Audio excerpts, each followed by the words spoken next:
Hello दोस्तों। सो आज के सेशन में हम लोग जो है देखेंगे जावा के अंदर इनम कैसे डिक्लेयर करते हैं और इससे रिलेटेड जितनी भी चीज़ें हैं वो हम देखेंगे।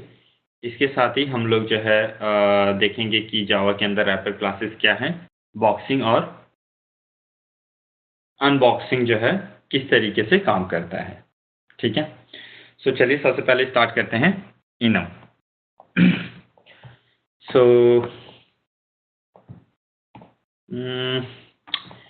इनम क्या है? इनम एक्चुअली जो है नया कॉन्सेप्ट है जो जावा 1.5 के अंदर ऐड किया गया था और जावा 1.5 के अंदर ऐड किया गया था एंड इनम बेसिकली हम यूज़ करते हैं अपने प्रोग्राम में कॉन्स्टेंट्स डिक्लेयर करने के लिए। ठीक है? इनम हम यूज़ करते हैं अपने प्रोग्राम के अंदर कांस्टेंट डिक्लेयर करने के लिए, कांस्टेंट वेरिएबल या कांस्टेंट ऑब्जेक्ट्स डिक्लेयर करने के लिए यूज़ करते हैं। ठीक है? और इनम से पहले एक्चुअली हम लोग जो है अपने कांस्टेंट डिक्लेयर करने के लिए इंटरफेसेस का यूज़ करते थे और ये जो नया कॉन्सेप्ट आया है ये ठीक उसी तरीके से काम करता है, बट उसकी डिक्लेरेशन या आप बोल लीजिए उसको मेंटेन करने के लिए जो कोड आपको लिखना पड़ता है वो अभी इनम के साथ कम लिखना पड़ता है और वो ज़्यादा अच्छे से आप ऑर्गेनाइज कर सकते हैं अपने कॉन्स्टेंट्स को अगर आप इनम यूज़ करें इंस्टेड ऑफ इंटरफेसेस। ठीक है? सो पहले एक बार चलिए हम लोग देख लेते हैं कि जब इनम नहीं था तो हम लोग जो है किस तरीके से अपने जो है कॉन्स्टेंट्स डिक्लेयर किया करते थे। क्योंकि अगर आपको वो एक बार समझ में आता है तो फिर आपको इनम समझने में बहुत ही आसानी होगी। अ, और उसके पीछे रीज़न क्या है कि अभी मैं आपके सामने एक इनम डिक्लेयर करूँगा और फिर मैं आपको उसका बाइट कोड ओपन करके दिखाऊँगा। ठीक है? जब हम उसका बाइट कोड इनम का देखेंगे तो हमें पता चलेगा एक्चुअली हमने डिक्लेयर किया इनम है, ओके, और इनोमिनेटर डिक्लेयर किया है मीन्स कांस्टेंट डिक्लेयर करने के लिए। बट एक्चुअली हमारे कंपाइलर ने हमारे लिए सेम वही कोड लिख दिया है, सेम वैसा ही कुछ लिख दिया है जो हम इनम से पहले किया करते थे। ओके?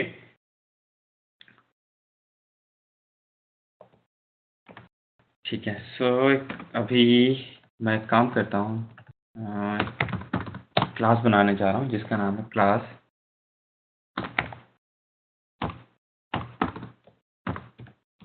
Copy size.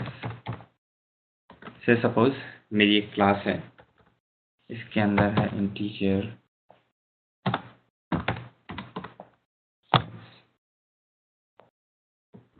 ओके। अभी से सपोज हमारे पास जो है कुछ ऐसे रिक्वायरमेंट है कि 4 तरह के साइज अवेलेबल हैं किसी शॉप के अंदर। ठीक है? या 3 तरह के साइज अवेलेबल हैं जो है हमारा जो है कॉपी साइज अवेलेबल है किसी शॉप के अंदर। तो उस शॉप के लिए जब आप एप्लीकेशन बनाएँगे, तो आपको उसके लिए कांस्टेंट डिक्लेयर करना पड़ेगा। ठीक है? आपके पास मतलब कुछ एक कांस्टेंट ऑब्जेक्ट्स होने चाहिए और आप सारे डेवलपर्स को जो भी आपके साथ काम कर रहे हैं उनको बताएँगे कि अगर आपको जो है कॉपी साइज जो है कहीं पर भी पूरे प्रोग्राम के अंदर, पूरी एप्लीकेशन के अंदर यूज़ करना है, तो आप सिर्फ़ इन कांस्टेंट्स को यूज़ कीजिए। राइट? सो ये हमारा जो है ऑब्जेक्ट हो गया, क्लास हो गया। अब हमें से सपोज़ इस क्लास टाइप के जो है कांस्टेंट्स डिक्लेयर करने हैं। सो हम कांस्टेंट जो है ना एक्चुअली इंटरफ़ेस के अंदर डिक्लेयर किया करते थे। Right? Say suppose interface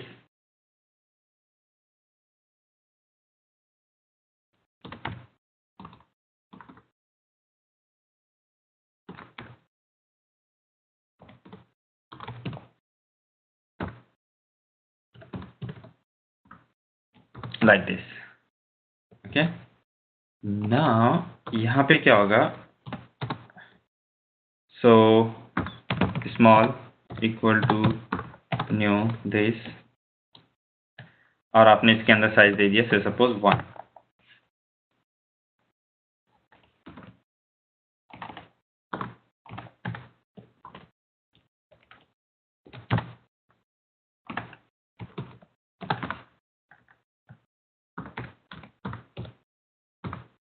like this, okay, small,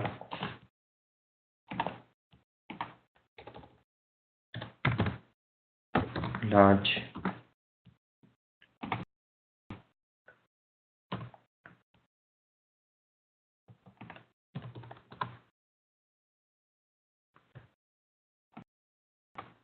oh I'm sorry, I think मैंने पिछले 5 मिनट में क्या बोला वो रिकॉर्ड नहीं हुआ है।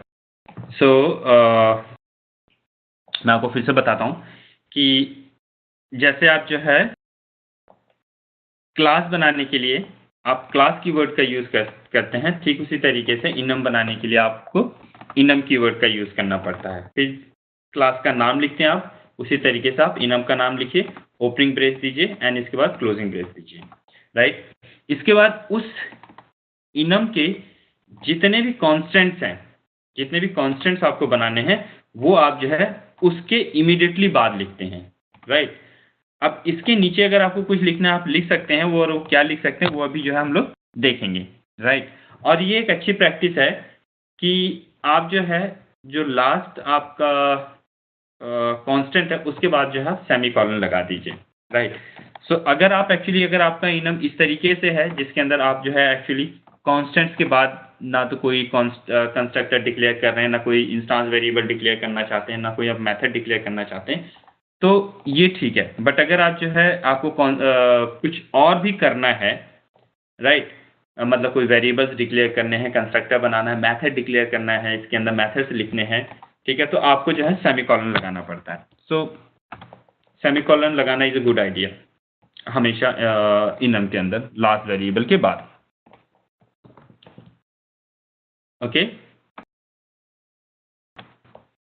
सो ये हो गया आपका इनम। अभी इसको यूज कैसे करना है?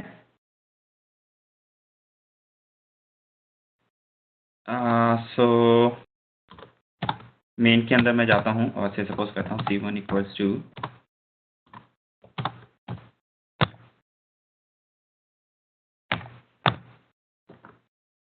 This, like this. सो अगर आप देखें, ठीक है, अभी आप इसको देख लीजिए, फिर आप आगे आगे हम इस चीज़ को समझेंगे। सो ये इसका सिंटैक्स है, ये देखिए सिंटैक्स है इनम क्रिएट करने के लिए, और इस तरीके से जो है हम इनम्स के वेरिएबल्स या ऑब्जेक्ट्स को यूज करते हैं, एक्सेस करते हैं, जैसे कि आप यहाँ पे देख सकते हैं, ओके।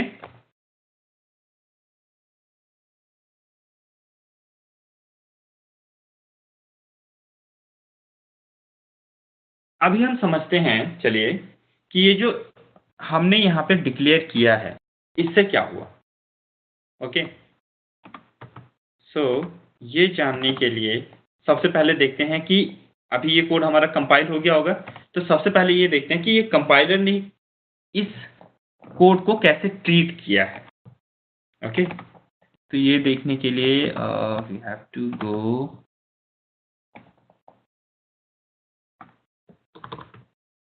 यहाँ पे जाते हैं,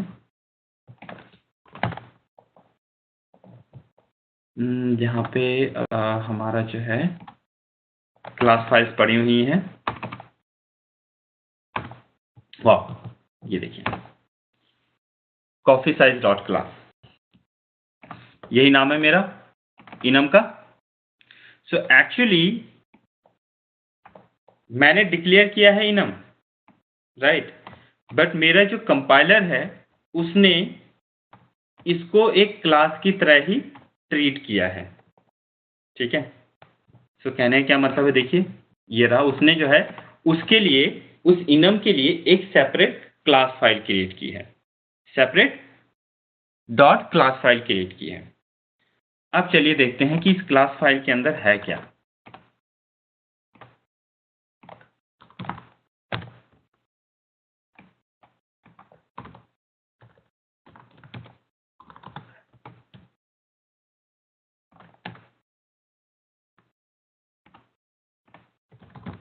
जावा p माइनस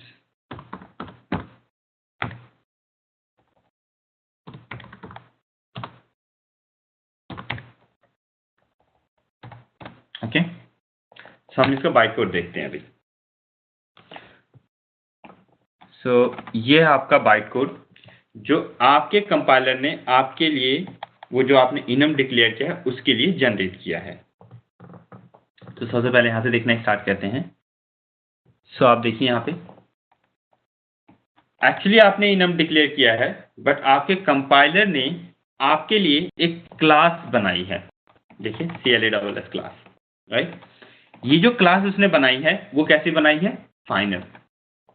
इसका मतलब इस क्लास को आप कभी भी एक्सटेंड नहीं कर सकते हैं।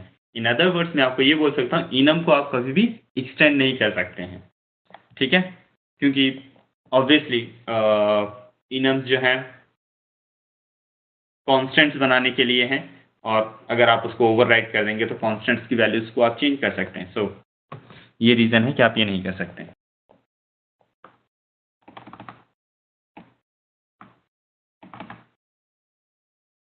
अगला चीज देखिए आप कि आपके कंपाइलर ने आपके लिए क्लास बनाई जो कि फाइनल उसने डिक्लेयर किया और उसका नाम वही रखा जो आपने इनम का नाम रखा है। बट ये जो क्लास है अगर आप ध्यान दें तो ये किसको एक्सटेंड कर रही है? इनम को एक्सटेंड कर रही है। So Java dot lang dot enum को एक्सटेंड कर रही है। सो दोस्तों हमारा जावा के अंदर जो है JDK के अंदर एक क्लास है जिसका नाम है इनम। सो आपकी जितनी भी जब भी आप कोई इनम बनाते हैं तो वो बेसिकली उस क्लास को एक्सटेंड करती है। सो जैसा कि आप यहाँ पे देख सकते हैं। सो ये हमारा कांस्टेंट पूल है जैसा कि आप यहाँ पे देख सकते हैं। ओके, नेक्स्ट आ जाइए। आपने 3 कॉन्स्टेंट्स डिक्लेयर किए थे, राइट। आपने जो है 3 कॉन्स्टेंट्स डिक्लेयर किए थे अपने इनम के अंदर, स्मॉल, मीडियम, लार्ज। ये देखिए आपके कंपाइलर ने उन कॉन्स्टेंट्स के कॉरस्पॉन्डिंग आप ही के क्लास का जो कॉफी साइज है उसी क्लास का 3 ऑब्जेक्ट्स क्रिएट किए हैं, ठीक है, जो कैसे हैं? पब्लिक स्टैटिक फाइनल और जिनका नाम क्या है? Small, medium and large. So actually दोस्तों हुआ क्या है? हुआ ये है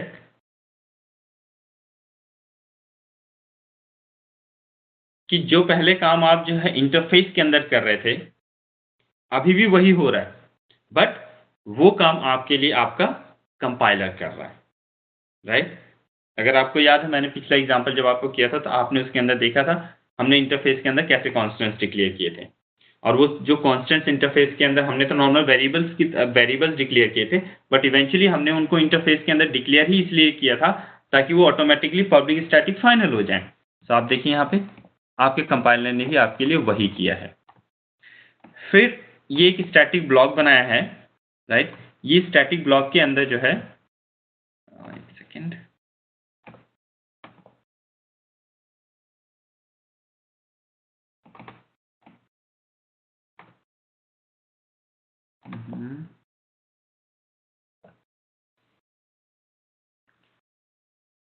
सो अगर आप इन्हें देखें तो ये हैं आपके वो इंस्टांस वेरिएबल्स, राइट।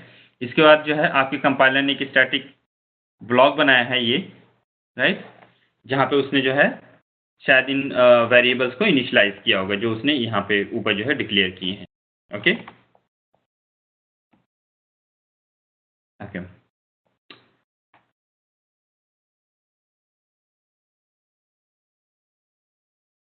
हर एक इनम के अंदर जो है 2 मेथड्स होते हैं। एक का नाम होता है वैल्यू ऑफ और दूसरा का नाम होता है वैल्यू, राइट। ये देखिए आपके कंपाइलर ने इन दोनों मेथड्स को आपके लिए वो जो आपके लिए क्लास बनी है आपके इनम के कॉरस्पॉन्डिंग उसके अंदर ओवरराइड कर दिया है आपके लिए, आपके लॉजिक के अकॉर्डिंग। सो ये 2 मेथड्स होते हैं हर एक इनम के अंदर होते हैं। आपका जो वैल्यूज मेथड है ये क्या करता है? एक एरे रिटर्न करता है, और जिसके अंदर आपकी इनम की जितने भी ऑब्जेक्ट्स हैं वो सारे के सारे होते हैं, राइट। सो आप फॉर ईच के अंदर अगर आप वैल्यूज यूज करेंगे तो वो आपका एक एरे की तरह काम करेगा, ठीक है। और like so values of basically आपका एक एरे रिटर्न करता है जिसके अंदर इनम के सारे ऑब्जेक्ट्स होते हैं। वैल्यू ऑफ मेथड एक इनम का मेथड है जिसका यूज करके आप अगर कोई स्पेसिफिक टाइप का इनम ऑब्जेक्ट चाहते हैं तो आप वो ले सकते हैं। ठीक है, जैसे वैल्यू ऑफ के अंदर अगर आपने एज ए पैरामीटर पास किया स्मॉल, तो आपको वो ऑब्जेक्ट मिल जाएगा जिसकी वैल्यू स्मॉल है, जो स्मॉल ऑब्जेक्ट है वो आपको मिल जाएगा। लार्ज पास किया तो आपको लार्ज वाला कांस्टेंट मिल जाएगा, लार्ज ऑब्जेक्ट मिल जाएगा। सो ये बाइट कोड से दोस्तों आपको तो इतना समझ में आ गया। एक्चुअली इनम बना करके कुछ नहीं हो रहा है, वही हो रहा है जो पहले आप खुद से करते थे, आपको लिखना पड़ता था। अब आपके लिए वो काम जो है आपका JVM आपका कंपाइलर कर दे रहा है। सो आपके इनम को जब वो ट्रांसलेट कर रहा है तो एक्चुअली वही उसी टाइप से उन्हीं चीज़ों को ऑलमोस्ट कर रहा है, जैसे कि आपने यहाँ पे देखा, राइट। सो आप यहाँ पे देखिए, अभी इस तरीके से इनम डिक्लेयर किया हमने, और यहाँ पे इस तरीके से हम लोग इनम को यूज कर सकते हैं, राइट। सो अब आपको इतना तो समझ में आ गया होगा ये बाइट कोड देख करके कि एक्चुअली आपके 3 ऑब्जेक्ट्स क्रिएट हुए हैं। आपके 3 ऑब्जेक्ट्स जब ये आप फर्स्ट टाइम इसको कॉफी साइज डॉट लार्ज करेंगे तो पहली बार आपकी जो क्लास बनी है इनम को रिप्रेजेंट करने के लिए वो JVM के अंदर लोड होगी और उसका स्टैटिक ब्लॉक एग्जीक्यूट होगा। तो इनम के जितने भी ये स्टैटिक वेरिएबल्स हैं, ठीक है, वो इनिशियलाइज हो जाएंगे। सो एक्चुअली जब आप ये कर रहे हैं coffee size dot large, right, तो आप जो है आपका जो JVM है आपको वो ऑब्जेक्ट रिटर्न करेगा जो इस लार्ज के लिए बना हुआ है। ठीक है, सो C1 जो एक्चुअली एक ऑब्जेक्ट को रेफर कर रहा होगा जो किस टाइप का होगा, कॉफी साइज का होगा। ठीक है, सो इस तरीके से जो है आप इनम डिक्लेयर कर सकते हैं, और अगर आपको जरूरत है कभी तो आप अपने प्रोग्राम के अंदर यूज कर सकते हैं, राइट। ओके, अभी जैसा कि आपने देखा, जैसा कि आपको पता चला कि इनम कुछ नहीं है, बेसिकली एक क्लास ही है, राइट।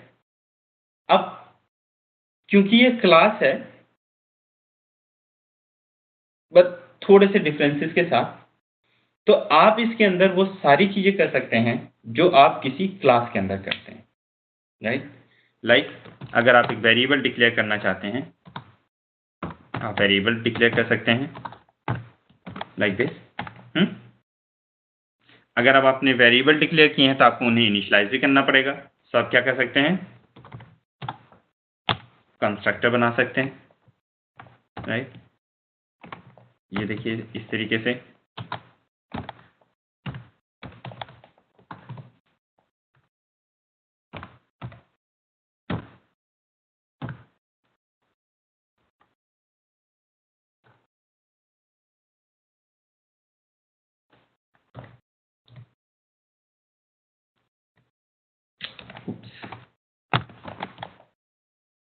देखिए हमने कंस्ट्रक्टर बना दिया। अब देखिए यहाँ पे कुछ एरर आ रही है, देखते हैं क्या एरर है। देख लीजिए, आप पढ़िए, आपको खुद ब खुद समझ में आएगा कि ये एरर क्यों आ रहा है। ये एरर इसलिए आ रहा है क्योंकि ये जो ऑब्जेक्ट्स क्रिएट हुए हैं, ठीक है, ये ऑब्जेक्ट्स हैं एक्चुअली, ये राइट, ये आप इनको ऐसे समझ लीजिए इंस्टांस वेरिएबल के नेम है। ये जो क्या है, ये इंस्टांस वेरिएबल्स के नेम है, ओके। जैसे मैंने आपको इंटरफेस के अंदर बना के दिखाया था ना, coffee size small equal to new coffee size, ऐसे बनाया था, अगर आपको याद हो। अगर आप चाहें तो आप इस वीडियो को जो पीछे करके देख सकते हैं। वही काम यहाँ पे भी हुआ है। सो ये आपके वेरिएबल्स के नेम है, राइट, स्टैटिक वेरिएबल्स के नेम है। अब ये जो आप ऑब्जेक्ट बना रहे हैं, ठीक है, ये कैसे बनाया आपने इस बार, अभी आप कैसे बनाने की कोशिश कर रहे हैं, आपने देखिए इसके आगे कुछ ब्रैकेट्स नहीं डाले हैं। जब आपने इसके अंदर ब्रैकेट्स नहीं डाले तो आप जो है एक्चुअली डिफॉल्ट कंस्ट्रक्टर का यूज करके जो है ऑब्जेक्ट क्रिएट करने की कोशिश कर रहे हैं, ओके।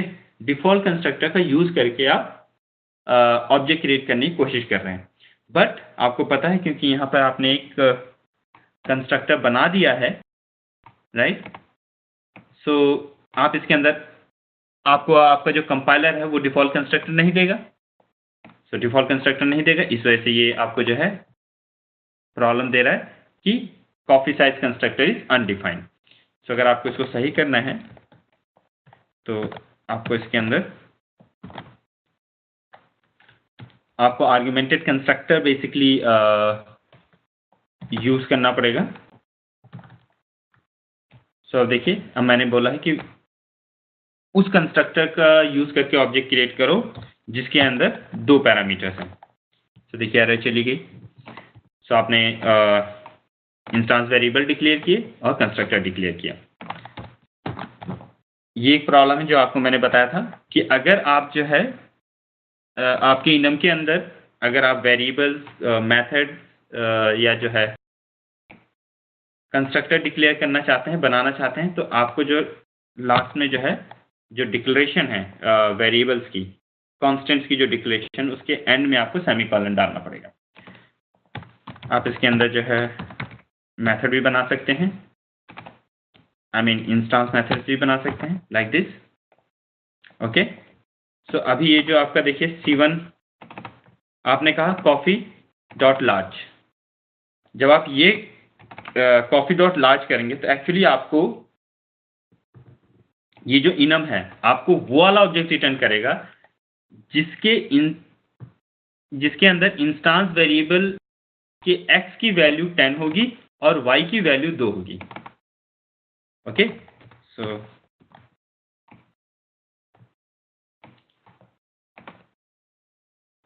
और आप C1 के ऊपर जो है फिर कोई मेथड्स भी जो आपने यहाँ पे देखिए मेथड बनाया, आप अगर चाहें तो उसको भी कॉल कर सकते हैं। So it's just like a class. Okay,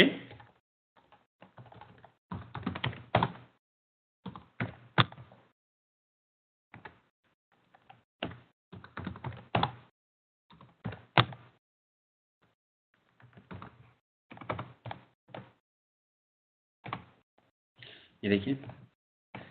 सो आपने जो कॉफी डॉट लार्ज किया तो आपको वो ऑब्जेक्ट मिला है जो लार्ज को रिप्रेजेंट कर रहा है। सो लार्ज के लिए वो ऑब्जेक्ट क्रिएट हुआ था जिसके अंदर x की वैल्यू 10 थी और y की वैल्यू 2 थी। देखिए आपको वही वाला ऑब्जेक्ट मिला। सो इनको आप नेम की तरह समझिए और इस तरीके से आप कंस्ट्रक्टर यहाँ पे कॉल करते हैं। और आपका जब आप इनम क्रिएट करते हैं तो जितने कांस्टेंट क्रिएट करते हैं, बनाते हैं, आप डिक्लेयर करते हैं, बेसिकली आप उतने ऑब्जेक्ट्स क्रिएट करते हैं उस टाइप के। सो दोस्तों ये है बेसिकली आपका इनम। सो इस तरीके से आप जो है इनम यूज कर सकते हैं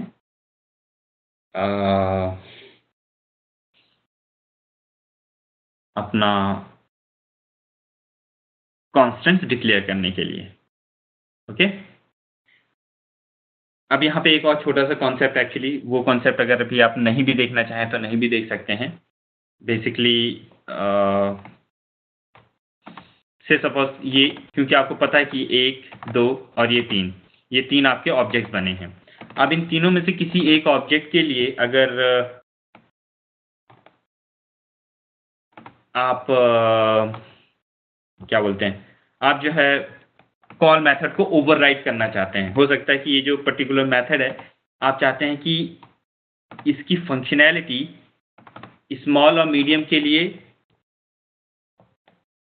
ये हो जो यहाँ पे आपने डिक्लेयर किया हुआ है, देखिए जिसको मैंने हाईलाइट किया है, बट इस लार्ज के लिए आप कोई और फंक्शनैलिटी रन करना चाहते हैं। ठीक है, सो आप जो है इस तरीके से यहाँ पे उसको ओवरराइड कर सकते हैं। और ये actually basically anonymous inner class का कॉन्सेप्ट है। और क्योंकि अभी एनोनिमस इनर क्लास आपने नहीं पढ़ा है तो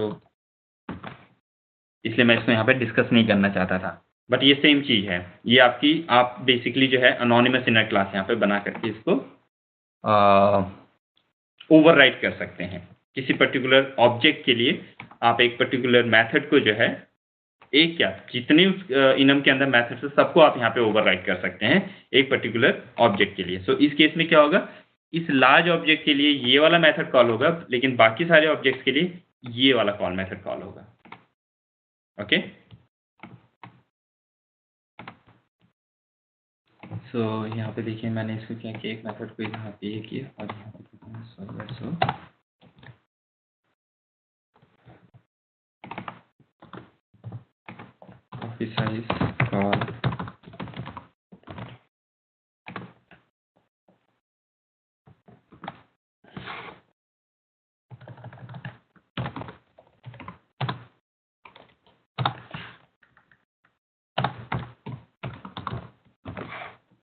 ठीक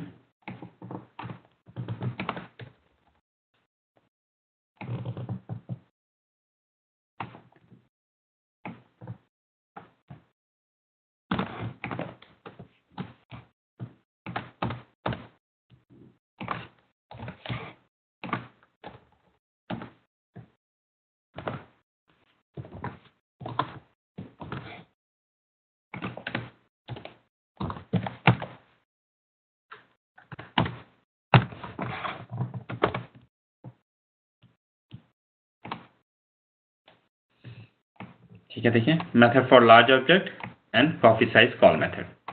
ठीक है, सो जब आपने C1 पे कॉल किया है तो आपका जो है ये प्रिंट हुआ है, ये वाला मेथड कॉल हुआ है, और जो आपने जो है C2 के पर कॉल किया है तो आपका copy size call method call हुआ है C1 के लिए ये वाला, बिकॉज वो लार्ज का ऑब्जेक्ट है। और अगर आप जो है कॉल मेथड को कॉल करेंगे स्मॉल के लिए, मीडियम के लिए, तो आपका ये मेथड कॉल होगा। ये सेम ओवरराइडिंग का कॉन्सेप्ट है और इसको हम और डिटेल में बेसिकली पढ़ेंगे कि आपका जो है एनोनिमस इनर क्लासेस क्या होती हैं, वो कैसे काम करते हैं। अभी जब आपका हम ये पढ़ेंगे इनर क्लासेस, ठीक है, ओके। और अगर आप यहाँ पे देखना चाहें तो यहाँ पे भी देख सकते हैं, ये आपकी एनोनिमस इनर क्लास क्रिएट हुई है। आपके कंपाइलर ने एनोनिमस इनर क्लास क्रिएट की है, क्योंकि आपने ये एनोनिमस इनर क्लास क्रिएट किया है इस तरीके से, ओके। सो ये आपका इनम है, इस तरीके से आप इनम यूज कर सकते हैं। अब चलिए अपना जो है अगले टॉपिक को देखते हैं, और हमारा अगला टॉपिक है रैपर क्लासेस।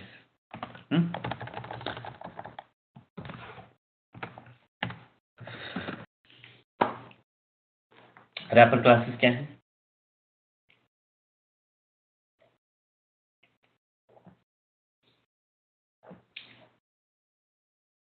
अगर आप देखिए तो जावा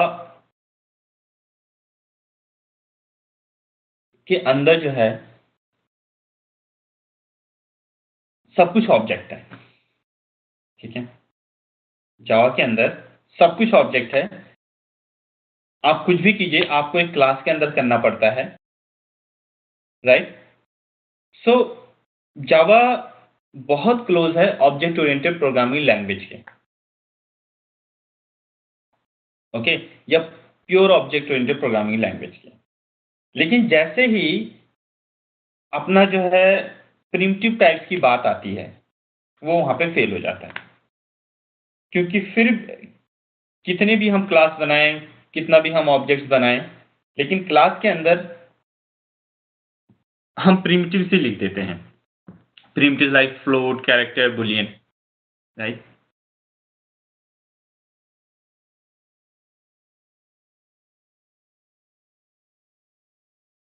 ओके,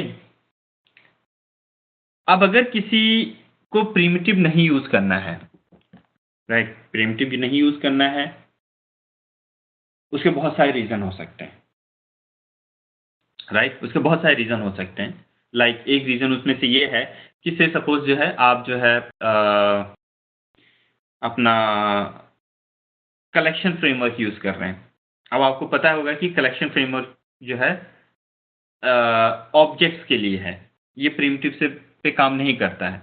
अब आपके पास जो बहुत सारे नंबर्स हैं और जो है आप उनको शॉर्ट करना चाहते हैं इन्हें स्पेसिफिक वे, तो आपको शॉर्ट कलेक्शन का यूज करना पड़ेगा, राइट। अब शॉर्ट कलेक्शन का जब आप यूज करेंगे तो वो तो प्रिमिटिव के ऊपर चलता नहीं है। क्या मतलब क्या है कि आप कलेक्शन के अंदर प्रिमिटिव स्टोर नहीं कर सकते हैं, इंटीजर और कैरेक्टर ऑफ फ्लोट स्टोर नहीं कर सकते हैं, क्योंकि collection is collection of objects, और वो सिर्फ और सिर्फ ऑब्जेक्ट्स को स्टोर करके रख सकता है, राइट। सो एक ये रीजन है, ये एक अच्छा रीजन है कि आप जो है प्रिमिटिव क्यों नहीं यूज करना चाहते हैं।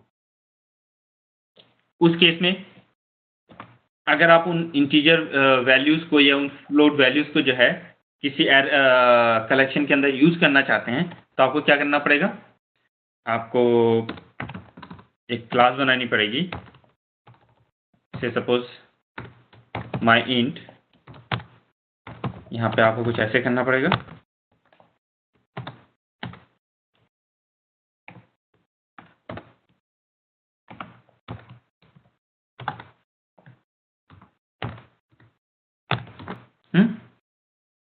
राइट। और इस तरीके से जो है आपको क्लास बना करके अपने इंटीजर वैल्यूज को जो है रैप करना पड़ेगा, एक रैपर में डालना पड़ेगा, एक बॉक्स में डालना पड़ेगा। ओके, सो ये है, बट आपको ऐसा ना करना पड़े, राइट।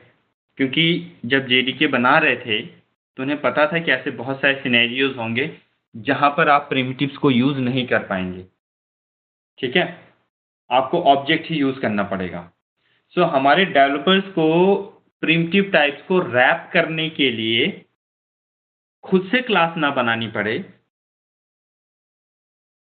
इसके लिए जो है जावा ने जो है हर एक प्रिमिटिव टाइप के कॉरेस्पॉन्डिंग, ओके, हर एक प्रिमिटिव टाइप के कॉरेस्पॉन्डिंग एक क्लास बना के दी है। जैसे इन आपकी क्लास है, इन प्रिमिटिव टाइप है, तो इन प्रिमिटिव टाइप के लिए उन्होंने क्लास बना के दी है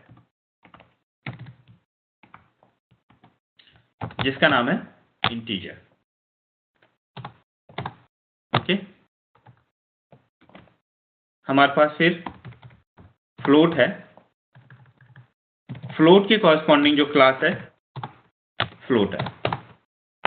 सो हर एक प्रिमिटिव टाइप के लिए हमारे जेडीके के अंदर एक क्लास दी गई है जो एक प्रिमिटिव वैल्यू को एक रैपर में करके एक ऑब्जेक्ट के अंदर स्टोर करके रख सकता है, ठीक है। अगर आपने एक ये क्लास बनाई इंटीजर लाइक दिस, राइट, सो ये आपका जो इंटीजर ऑब्जेक्ट होगा, ठीक है, आई मीन ये रेफरेंस जिस इंटीजर ऑब्जेक्ट को रेफर करेगा वो एक इंटीजर वैल्यू को अपने अंदर रैप करके रख सकता है।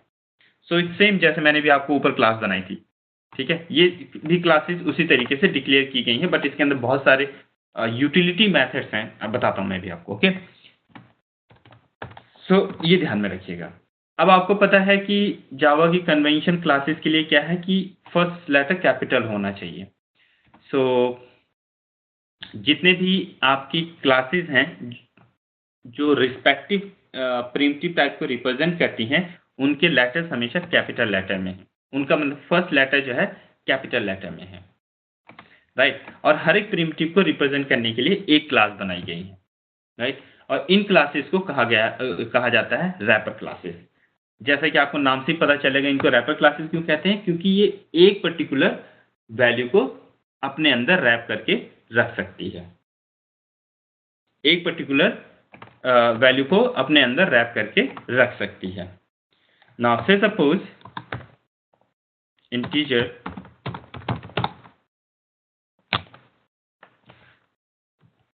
ये,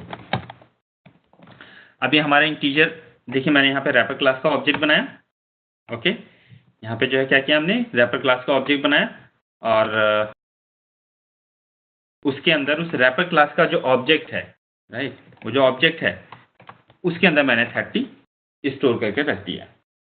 सो ये इंटीजर वैल्यू एक रैपर के अंदर चला गया, एक ऑब्जेक्ट के अंदर चला गया, वो रैपर की तरह काम करता है, तो हम इसीलिए इसको बोलते हैं, इन क्लासेस को हम बोलते हैं रैपर क्लासेस। ओके, सो ये रैपर क्लासेस है। अब रैपर क्लासेस जो है काफ़ी ज़्यादा यूज़ होती हैं जावा के अंदर, और पहला रीज़न तो मैंने आपको बताया क्योंकि बहुत सारी फंक्शनैलिटीज़ हैं जावा की, बहुत सारे प्लेसेस होंगे जहाँ पर आप जो है प्रिमिटिव्स को यूज़ नहीं कर सकते हैं, तो आपको डायरेक्टली जो है इन रैपर क्लासेस को यूज़ कर सकते हैं। दूसरा रीज़न ये है कि इन रैपर क्लासेस के अंदर बहुत सारे यूटिलिटी मेथड्स लिखे हुए हैं जिनको हम बहुत फ्रीक्वेंटली यूज़ करते हैं, राइट। जैसे मैं आपको दिखाता हूँ,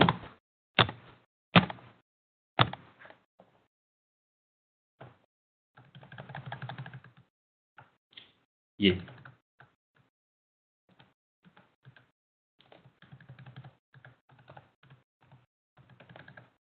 जो मेथड्स हैं आप देख रहे हैं ना यहाँ पे, इन मेथड्स की वजह से ये जो क्लासेस हमारी रैपर क्लासेस जो हैं ये बहुत इंपॉर्टेंट हैं, राइट। नाउ इट्स लाइक से सपोज आपको एक इंटीजर को जो है बाइनरी में कन्वर्ट करना है। आपको एक बाइनरी है, आपको उसको इंटीजर में कन्वर्ट करना है। आपके पास स्ट्रिंग है, उसको इंटीजर में कन्वर्ट करना है। स्ट्रिंग है, उसको इंटीजर में कन्वर्ट करना है। इंटीजर को स्ट्रिंग में कन्वर्ट करना है, राइट। सो इस टाइप की फंक्शनैलिटीज और ये फंक्शंस आपको बहुत ज़्यादा ज़रूरत पड़ते हैं जब आप जो है एप्लीकेशन वगैरह बनाते हैं।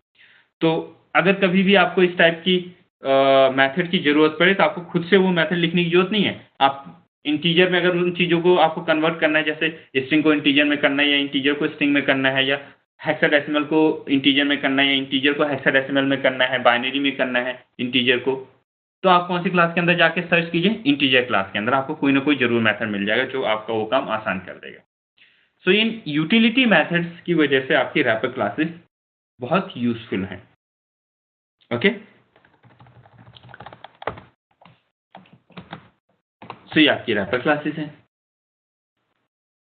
एक और चीज मैं आपको बता देता हूं, वो ये है कि जैसे आपकी स्ट्रिंग क्लासेस इम्यूटेबल होती हैं, ओके, उसी तरीके से आपकी रैपर क्लासेस भी इम्यूटेबल होती हैं। आपकी रैपर क्लासेस भी इम्यूटेबल होती हैं। कहने का क्या मतलब है, एक बार आपने एक रैपर क्लास बनाया, उसके अंदर एक ऑब्जेक्ट डाल दिया। अब उस ऑब्जेक्ट के अंदर जो इंटीजर वैल्यू है वो कभी भी चेंज नहीं हो सकती है, वो कभी भी चेंज नहीं हो सकती है। ओके, अभी आपके सामने देखिए इंटीजर ऑब्जेक्ट है, यहाँ पे आपको दिखाई दे रहे हैं। नाउ से सपोज मुझे इस इंटीजर की वैल्यू को चेंज करना है, मुझे प्लस प्लस करना है, राइट। सो हमें क्या करना पड़ेगा,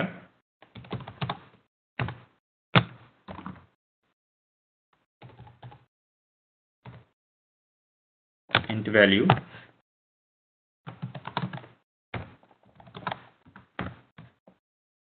integer x,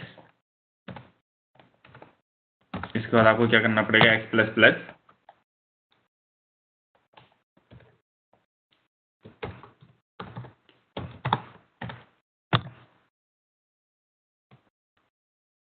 value of x,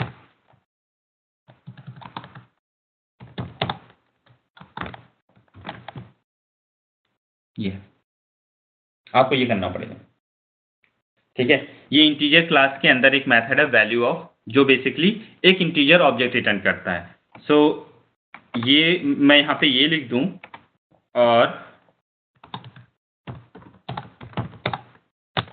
integer x ये लिख दूं, दोनों ही बोथ आर सेम थिंग, क्योंकि ये एक नया ऑब्जेक्ट आपको क्रिएट करना पड़ेगा इस एक्स से, जिसके अंदर जो है क्या वैल्यू होगी 34, क्योंकि इंटीजर के अंदर 33 था। आपने कहा इंट वैल्यू, आपने क्या बोला कि इस इंटीजर ऑब्जेक्ट के अंदर जो इंटीजर वैल्यू पड़ी है आप मुझे वो रिटर्न कर दीजिए, तो वो और उसको एक्स के अंदर स्टोर कर दीजिए। तो एक्स के अंदर क्या आ गया, 33 आ गया। फिर आपने एक्स प्लस प्लस किया, सो 34 हो गया। सो इसके बाद जो है आपने एक नया इंटीजर ऑब्जेक्ट क्रिएट किया 34 से, जिसको आपने वापस से इंटीजर के अंदर असाइन कर दिया, इंटीजर रेफरेंस के अंदर असाइन कर दिया। सो ये एक मेथड है, स्टैटिक मेथड है, इंटीजर डॉट वैल्यू ऑफ। सो जो आपका इंटीजर टाइप का ऑब्जेक्ट रिटर्न करता है। सो दोनों सेम चीज है। आप चाहे ये कर लीजिए, ठीक है, या आप चाहे ये कर सॉरी ये कर दीजिए, या जो है आप इस तरीके से नया ऑब्जेक्ट क्रिएट कर लीजिए, जो भी आपको सही लगे आप कर सकते हैं, बहुत आसान है। ओके, सो इंटीजर जो आपका सॉरी जो आपके रैपर क्लासेस हैं वो इम्यूटेबल हैं। सो अगर आपको उसकी कोई वैल्यू चेंज करनी है, उसके अंदर जो वैल्यूज पड़ी हुई हैं, तो आपको ये सारे ऑपरेशन करने पड़ते हैं। ओके, आपको नहीं लगता है थोड़ा टफ है, थोड़ा सा मतलब टफ नहीं बोलूंगा मैं, बट हम बोल सकते हैं थोड़ा सा इनएफिशिएंट है। Yes, it is. ओके, ये प्रॉब्लम को सॉल्व करने के लिए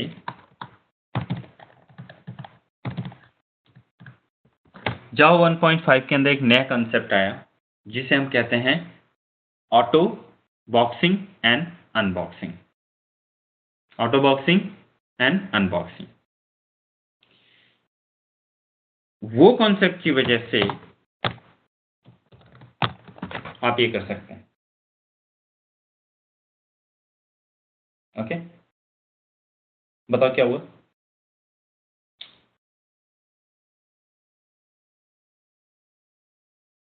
आपको नहीं लगता ये कुछ अजीब सी स्टेटमेंट है? आप किसी रेफरेंस के ऊपर प्लस प्लस कर सकते हैं? नहीं कर सकते, अलाउड नहीं है जावा के अंदर।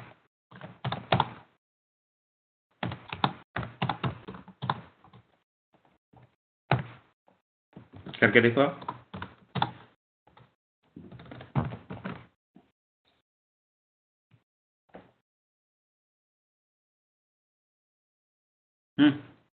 नहीं कर सकते, क्योंकि किसी रेफरेंस के ऊपर प्लस प्लस करने का कोई मतलब ही नहीं बनता है। ओके, बट आप रैपर क्लासेस के ऊपर अभी ये कर सकते हैं, और ये जावा 1.5 के बाद ही अगर आप इस टाइप का कोड लिखेंगे तो चलेगा। इससे पहले अगर आप लिखेंगे तो आपको कंपाइल टाइम एरर देगा। क्यों? क्योंकि 1.5 के अंदर रैपर क्लासेस को थोड़ा सा इनहेंस किया गया। ओके,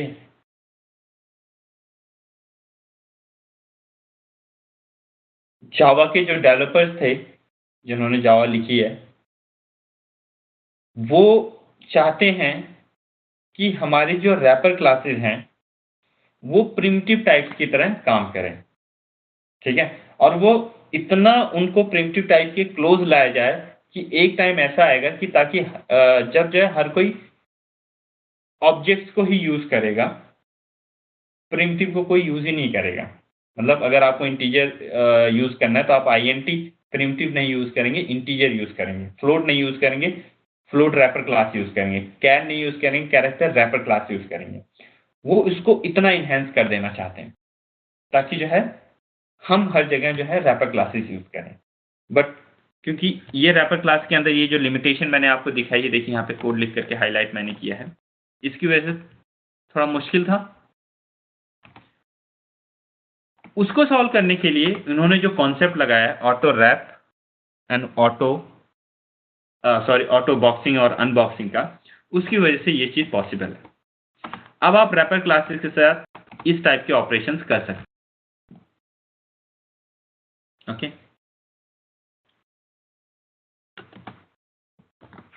अब अगर आपको एक्चुअली इस स्टेटमेंट को समझना है, ओके, तो आप एक काम कीजिए।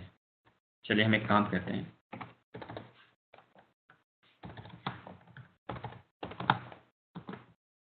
ये हमारा जो है टेस्ट क्लास है। चलिए देखते हैं इसका बाइट कोड क्या है। ये जो हमने ये 1 2 3 4 स्टेटमेंट्स लिखी हैं, इसका बाइट कोड क्या है देखते हैं।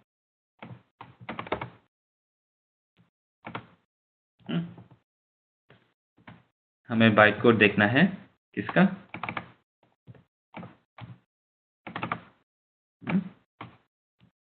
ओके, ऐसे कर देंगे।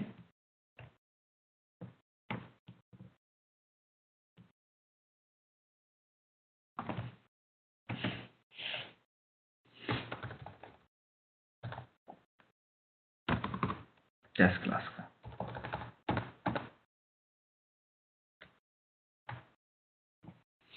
ये देखिए, ये जो है हमारा टेस्ट क्लास का बाइट कोड है। ओके, और ये हमारा मेन मेथड का बाइट कोड है। अगर आप यहाँ पे देखें, इन्वोक स्पेशल किया गया है, सो मतलब ये आपका जो है कंस्ट्रक्टर को कॉल करने के लिए है। इन्वोक वर्चुअल किया गया है क्योंकि हमने integer dot int value call किया है। फिर जो है न्यू ऑपरेटर यूज करके नया इंटीजर ऑब्जेक्ट क्रिएट किया गया है। और इन्वोक स्पेशल वापस से क्यों किया है? क्योंकि जो है हमने वापस से नया इंटीजर ऑब्जेक्ट क्रिएट किया।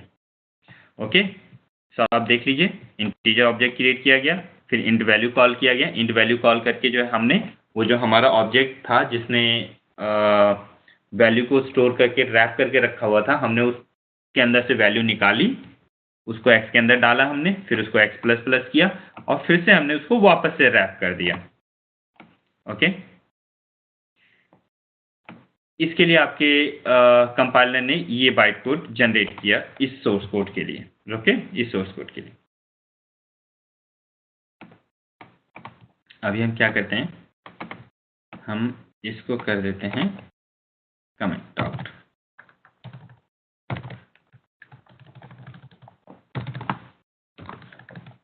और इस स्टेटमेंट को हम कर देंगे अनकमेंट, और फिर देखते हैं बाइट कोड के अंदर क्या चेंज हुआ। वाह,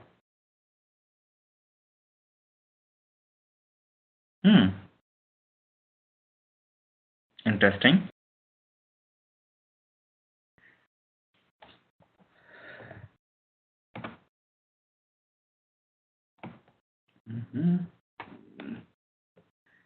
मुझे मेरी पेन लेने दीजिए।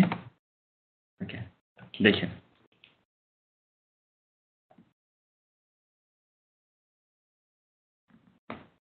नया ऑब्जेक्ट क्रिएट हुआ,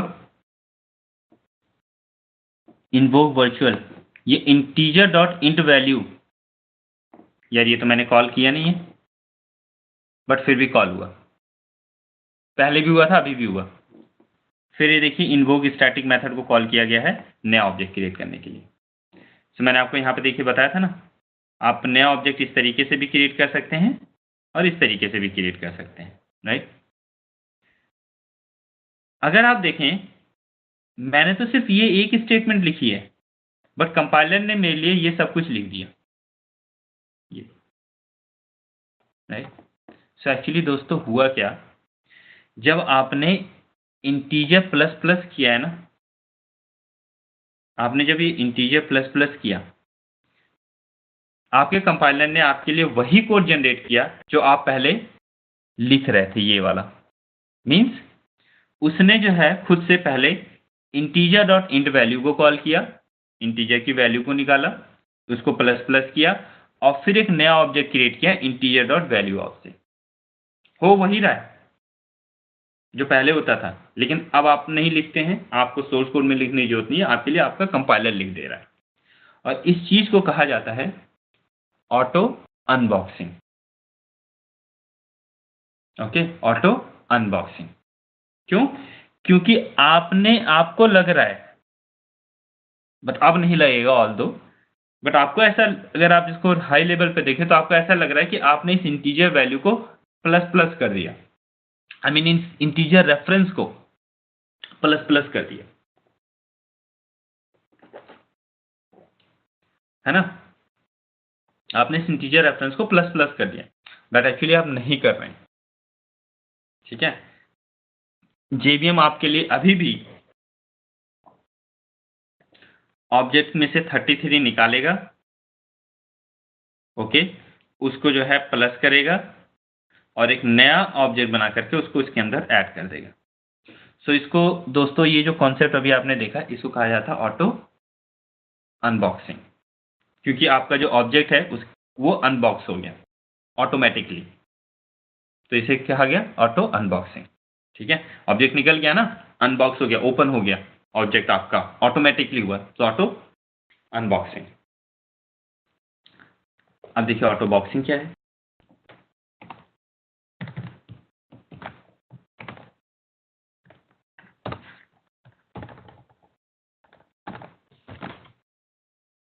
ये आपने इससे पहले कभी देखा है कि आप एक रेफरेंस के अंदर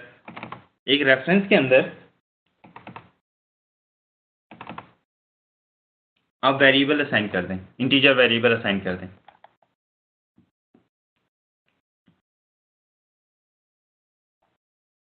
नहीं देखा ना आपने कभी? ऐसा नहीं हो सकता है, ठीक है।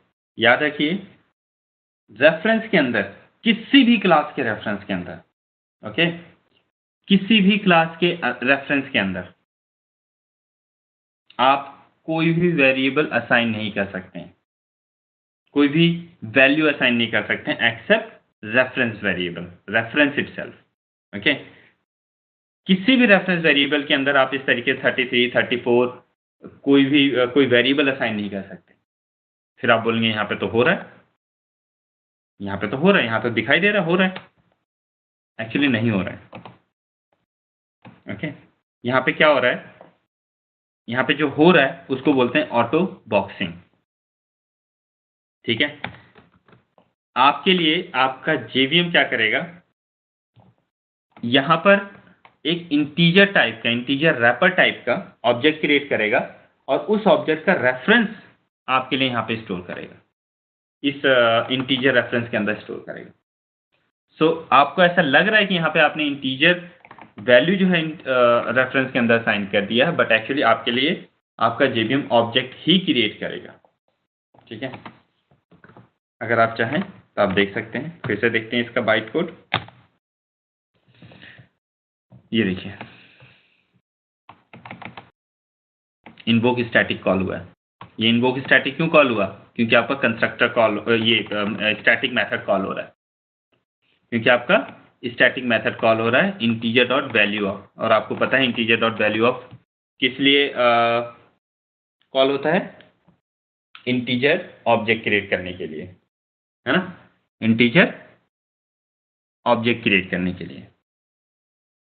अब देखिए, आपको देखिए इस कोड के अंदर मैंने तो अपने सोर्स कोड के अंदर कहीं नहीं लिखा ना इंटीजर डॉट वैल्यू ऑफ, तो बट अगर ये बाइट कोड के अंदर है तो कुछ ना कुछ तो पर्पस होगा, और वो पर्पस क्या है, आपको लग रहा है आपने 33 यहाँ पे लिख दिया इंटीजर के अंदर, एक इंटीजर एक रेफरेंस के अंदर जो इंटीजर रैपर क्लास का था उसके अंदर आपने एक प्रिमिटिव वैल्यू असाइन कर दी, बट नहीं, आपके लिए आपके कंपाइलर ने ऑब्जेक्ट क्रिएट किया है, किसका, इंटीजर क्लास का। कैसे, integer dot value of method का यूज करके।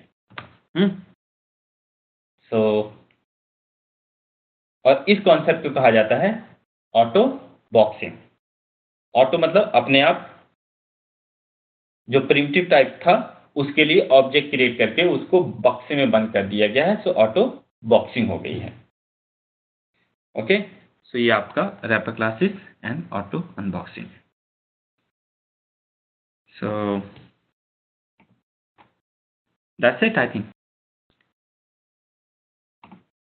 तो ठीक है दोस्तों, फिर नेक्स्ट सेशन में मिलेंगे। Okay, bye bye.